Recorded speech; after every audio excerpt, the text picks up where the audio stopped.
All right, we are back and we are going to focus on the sword this time.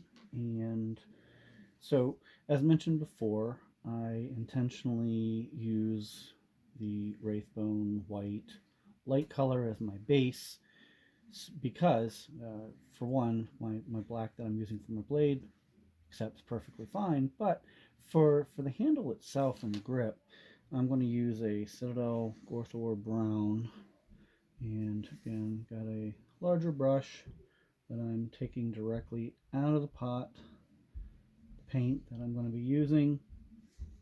Close that up. I forgot to mention this little thing that you might have seen in the other videos is just a pot holder, and it's designed for the Citadel pots, and they fit in there nicely. It's got a little bit of a weight. That way, when you're dipping, you're not going to accidentally spill anything. That has happened to me before.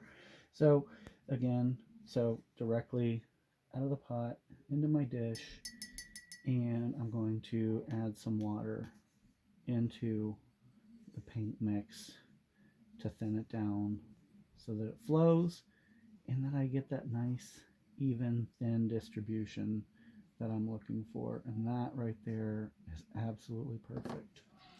So we'll take our mixing brush, throw that in the water, and then as far as selecting a brush that you want to use for this, you could obviously go with a larger brush. You could go with a smaller brush here. It all depends on kind of what your comfort level is. I would suggest not using something so fine tip as this unless that's what works for you. Again, there's no one singular right way to do things, and it's really going to be what your comfort level is. And with this bigger brush here, I've got really nice, clean, solid bristles, so I'll be able to get in there with that, and fewer strokes possible.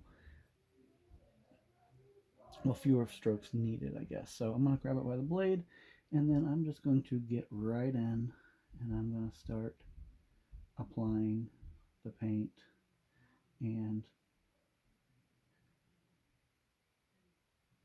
when you're painting, you can feel the sculpt. You'll see it with your eye, but when you're painting, you have a light grip on the brush itself.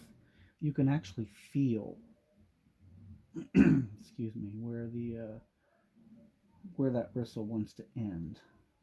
So as we get down here, closer to the base, again, I'm holding this sword opposite direction, but you can see where there's a slight ridge, and that is where my bristle, the edge of it, just wants to catch it perfectly as I'm applying the paint, going around. And you'll see me spinning it this way as compared to going long strokes, and that is because I'm also looking at the sculpt of the piece that I'm painting, and these is meant to be leather, and they're straps. So by going with the direction of the sculpt, I'm actually going to, because I've thinned down my paint, it won't show right now as it's drying, but you'll start to see some variation in of itself when it dries. Now, just given the general nature of the print itself, I will be able to lay this down, and it's actually not going to touch my mat. So wait for that to dry.